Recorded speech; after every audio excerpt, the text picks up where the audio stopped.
اعوذ باللہ من الشیطان الرجیم بسم اللہ الرحمن الرحیم۔ السلام علیکم 9th کلاس، کیسے ہیں سب بچے؟ اللہ تعالیٰ آپ کو ہنستا مسکراتا رکھے، زندگی میں کامیاب و کامران کرے۔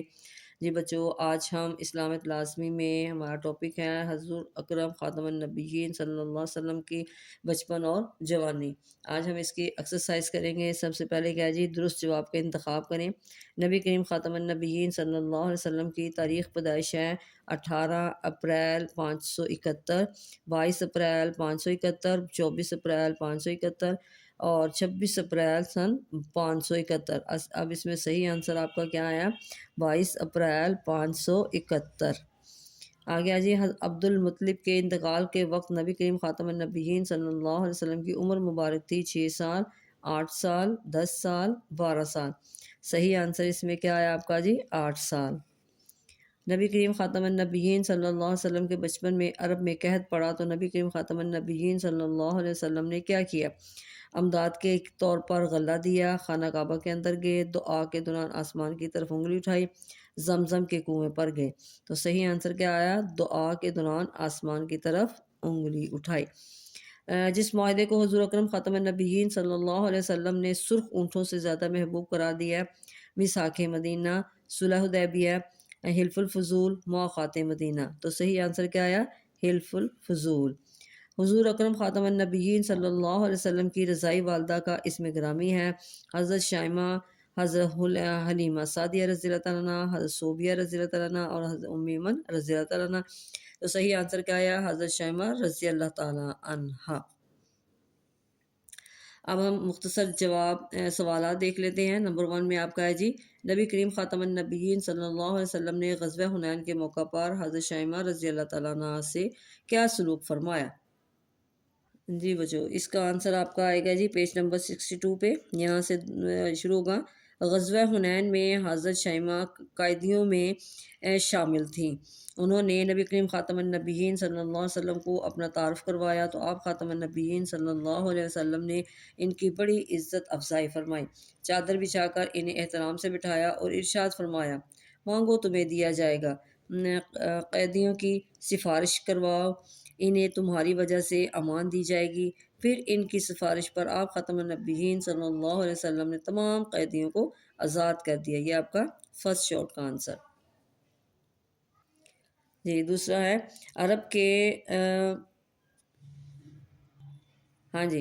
عرب کے مظلوموں کی راحت رسانی کے لیے ہونے والے معاہدے کا نام اور اس کے اہم نکات تحریر کریں۔ جی اس کا آنسر یہاں سے شروع ہوگا۔ عرب کے مظلوموں کی راحت رسانی اور قیام امن کے لیے آپ نے حلف الفضول نامی معاہدے میں بھی شرکت فرمائی۔ اس معاہدے کے شرکاء نے یہ طے کیا کہ ملک سے بد امنی کو دور کریں گے، مظلوموں، مسافروں، غریبوں کی حفاظت اور مدد کریں گے، کسی ظالم پر غاصب کو مکہ میں نہیں رہنے دیں گے۔ یہاں تک آپ کے 2 کا آنسر۔ آگے جی، نبی کریم خاتم النبیین صلی اللہ علیہ وسلم کی نبوت کی کس نشانی نے حضرت عباس رضی اللہ تعالیٰ عنہ کو اسلام کی طرف ترغیب دلائی؟ جی اس کا آنسر یہاں سے شروع ہوگا۔ حضرت عباس رضی اللہ تعالیٰ عنہ بیان کرتے ہیں کہ میں نے جی بچو، تیسرے سوال کا آنسر آپ کا ہے جی، حضرت عباس رضی اللہ تعالیٰ عنہ بیان کرتے ہیں کہ میں نے عرض کیا، یا رسول اللہ خاتم النبیین صلی اللہ علیہ وسلم، آپ خاتم النبیین صلی اللہ علیہ وسلم کی نبوت پر دلالت کرنے والی ایک خاص نشانی نے مجھے آپ کے دین میں داخل ہونے کی ترغیب دی۔ میں نے دیکھا کہ آپ ایام طفولیت میں گہوارے کے اندر چاند کے ساتھ کھیلا کرتے تھے اور انگلی مبارک کے ساتھ جس طرف اشارہ فرمایا کرتے تھے چاند اسی طرف جھک جاتا تھا۔ آپ خاتم النبیین صلی اللہ علیہ وسلم نے فرمایا، میں اس کے ساتھ باتیں کرتا تھا اور وہ میرے ساتھ باتیں کرتا تھا اور مجھے رونے نہیں دیتا تھا۔ یہ آپ کے 3rd شارٹ کا آنسر۔ جی آگے جی، تفصیلی جواب دیں۔ نمبر 1 پہ آپ کا کیا ہے جی، نبی کریم خاتم النبیین صلی اللہ علیہ وسلم کی سیرت کی روشنی میں خدمت خلق، عفت و حیا، شجاعت، بہن بھائیوں اور دوستوں کے ساتھ حسن سلوک اور حسن معاملات پر نوٹ تحریر کریں۔ جی بچوں، یہاں سے لانگ آپ کا شروع ہوگا، راحت رسانی اور خدمت خلق۔ یہ آپ نے اس کا پورا پوائنٹ آپ نے لکھ دینا ہے۔ ایک دفعہ عرب میں سخت قحط پڑ گیا تو سرداران عرب و عرب مکہ کے متولی حضرت ابو طالب کے پاس آئے۔ انہوں نے نبی کریم خاتم النبیین صلی اللہ علیہ وسلم کو ساتھ لیا، حرم میں دیوار کعبہ سے ٹک لگا کر بٹھا دیا اور دعا مانگنے میں مشغول ہوئے۔ دعا کے درمیان حضور اکرم خاتم النبیین صلی اللہ علیہ وسلم نے اپنی انگلی مبارک کو آسمان کی طرف اٹھا دیا۔ ایک دم چاروں طرف سے بادل نمودار ہوئے اور اس زور کی بارش برسی کہ زمین سیراب ہو گئی۔ جنگلوں اور میدانوں میں ہر طرف پانی ہی پانی نظر آنے لگا۔ چٹیل میدانوں کی زمینیں سرسبز و شاداب ہو گئیں اور قحط ختم ہو گیا۔ اب یہاں پہ آپ سب سے پہلے ہیڈنگ یہاں اس پیراگراف کی بنے گی جی قحط۔ جی بچوں اس پیراگراف کی ہیڈنگ بنے گی دعا کی برکت سے قحط ختم ہو گیا۔ تو یہ پورا پیراگراف آپ کا آ گیا جی قیام امن کے لیے معاہدے میں شرکت۔ پھر ہم یہ پیراگراف لکھیں گے، یہاں سے ہوگا جی عرب کے مظلوموں کی راحت رسانی اور قیام امن کے لیے آپ نے حلف الفضول نامی معاہدے میں بھی شرکت فرمائی۔ اس معاہدے کے شرکاء نے یہ طے کیا کہ ملک سے بد امنی کو دور کریں گے، مظلوموں، مسافروں، غریبوں کی حفاظت اور مدد کریں گے، کسی ظالم یا غاصب کو مکہ میں نہیں رہنے دیں گے۔ یہاں تک آ گیا۔ آگے آپ ہیڈنگ دیں گے راحت رسانی کے معاہدے۔ تو یہاں سے شروع کریں گے، معاہدے سے آپ خاتم النبیین صلی اللہ علیہ وسلم کو اتنی خوشی ہوئی کہ آپ خاتم النبیین صلی اللہ علیہ وسلم نے فرمایا کرتے تھے کہ اگر اس معاہدے کے بدلے میں کوئی مجھے سرخ اونٹ بھی دیتا تو مجھے اتنی خوشی نہ ہوتی۔ آپ خاتم النبیین صلی اللہ علیہ وسلم کا معمول، اب یہاں پہ آپ ہیڈنگ دیں گے آپ خاتم النبیین صلی اللہ علیہ وسلم کا معمول تھا کہ آپ خاتم النبیین صلی اللہ علیہ وسلم کوئی مدد کے لیے پکارتا یا کسی کو آپ خاتم النبیین صلی اللہ علیہ وسلم کی مدد کی ضرورت ہوتی تو آپ خاتم النبیین صلی اللہ علیہ وسلم اس کی مدد فرماتے تھے۔ اچھا جی اگلی ہیڈنگ ہے جی عفت و حیا۔ نبی کریم خاتم النبیین صلی اللہ علیہ وسلم حیا کے پیکر تھے۔ آپ خاتم النبیین صلی اللہ علیہ وسلم کی عفت و حیا کے حوالے سے روایت ہے کہ آپ خاتم النبیین صلی اللہ علیہ وسلم پر پردہ دار دوشیزہ لڑکی سے بھی زیادہ حیا والے تھے۔ پورے عرب میں آپ خاتم النبیین صلی اللہ علیہ وسلم سے زیادہ حیادار کوئی نہ تھا۔ اس زمانے میں گھروں میں باقاعدہ طہارت خانوں کا رواج نہیں تھا۔ قضائے حاجت کے لیے آپ خاتم النبیین صلی اللہ علیہ وسلم آبادی سے بہت دور نکل جاتے۔ حضرت جابر بن عبداللہ رضی اللہ تعالیٰ بیان کرتے ہیں کہ آپ خاتم النبیین صلی اللہ علیہ وسلم آبادی سے بہت دور چلے جاتے ہیں، یہاں تک کہ کوئی آپ خاتم النبیین صلی اللہ علیہ وسلم کو دیکھ نہیں سکتا۔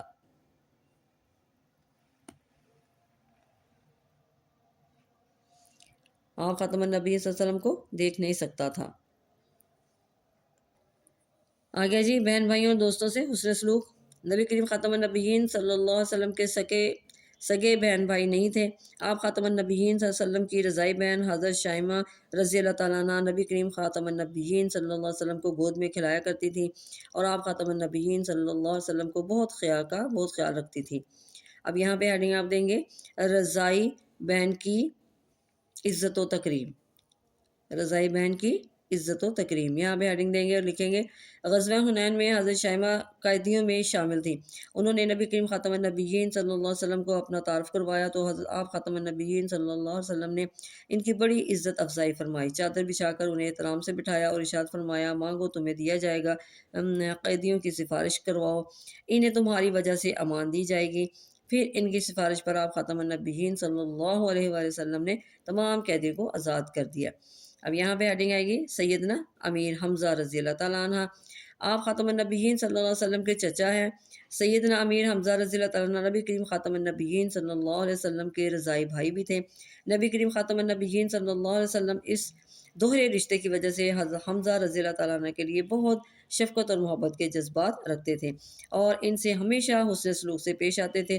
غزوہ احد میں ان کی شہادت پر آپ خاتم النبیین صلی اللہ علیہ وسلم بہت غمگین ہوئے اور بعد ازاں کثرت سے ان کی قبر پر جایا کرتے تھے۔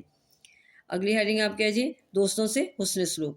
اعلان نبوت سے پہلے آپ خاتم النبیین صلی اللہ علیہ وسلم کے دوستوں میں حضرت ابوبکر صدیق رضی اللہ تعالیٰ عنہ، حضرت حکیم بن حزام رضی اللہ تعالیٰ عنہ، حضرت زماد بن ثعلبہ رضی اللہ تعالیٰ عنہ سر فہرست ہیں۔ یہ تمام احباب نہایت ہی باوقار اور اعلی اخلاق کے حامل تھے۔ آپ کے اپنے دوستوں سے تجارتی تعلقات بھی تھے۔ حضرت قیس بن صائب مخزومی رضی اللہ تعالیٰ عنہ تجارت میں آپ خاتم النبیین صلی اللہ علیہ وسلم کے ساتھ شریک رہے۔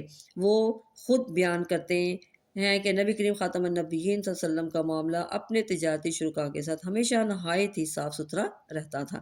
یہاں تک آئے گا۔ اگلی ہیڈنگ آپ کیا جی، شجاعت و بہادری اور حسن سلوک۔ اب یہاں پہ آپ دیں گے ہیڈنگ شجاعت و بہادری۔ نبی کریم خاتم النبیین صلی اللہ علیہ وسلم کی مبارک زندگی شجاعت و بہادری اور حسن معاملہ کا پیکر تھی۔ آپ خاتم النبیین صلی اللہ علیہ وسلم کے اوصاف جمیلہ کے اولین گواہ صحابہ کرام رضی اللہ تعالیٰ عنہم ہیں۔ غزوہ حنین میں جب اسلامی لشکر دشمنوں کے نرقے میں آ گیا تو آپ بھی اس وقت بھی نبی کریم خاتم النبیین صلی اللہ علیہ وسلم پریشان نہیں ہوئے۔ آپ خاتم النبیین صلی اللہ علیہ وسلم پر گھبراہٹ کے بالکل آثار نہ تھے۔ آپ خاتم النبیین صلی اللہ علیہ وسلم پوری استقامت کے ساتھ دشمن کے مقابلے میں کھڑے یہ فرما رہے تھے، میں نبی ہوں، اس میں کوئی جھوٹ نہیں، میں عبد المطلب کی اولاد ہوں۔ حضرت برا بن عازب رضی اللہ تعالیٰ عنہ بیان کرتے ہیں کہ غزوہ حنین کے دن نبی کریم خاتم النبیین صلی اللہ علیہ وسلم سے زیادہ مضبوط کوئی نہیں دیکھا گیا۔ اب یہاں پہ ہیڈنگ دیں گے آپ حسن معاملات کی۔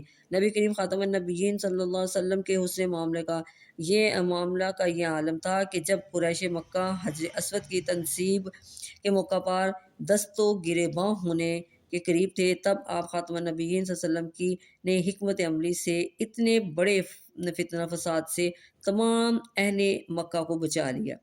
حجر اسود کو ایک چادر میں رکھ کر ہر قبیلے کے معتبر افراد کو چادر پکڑنے کو کہا۔ جب تمام افراد نے چادر پکڑی تو آپ خاتم النبیین صلی اللہ علیہ وسلم نے حجر اسود کو اٹھا کر اپنی جگہ پر نصب فرما دیا۔ یہ تھا ہمارا آج کا لانگ کویسچن۔ بچوں اس کو آپ نے بہت اچھی طرح یاد کر لینا اور اپنی دعاؤں میں ہمیشہ یاد رکھیں۔ میرے چینل کو سبسکرائب کریں، لائک کریں، شیئر کریں۔ اوکے، اللہ حافظ۔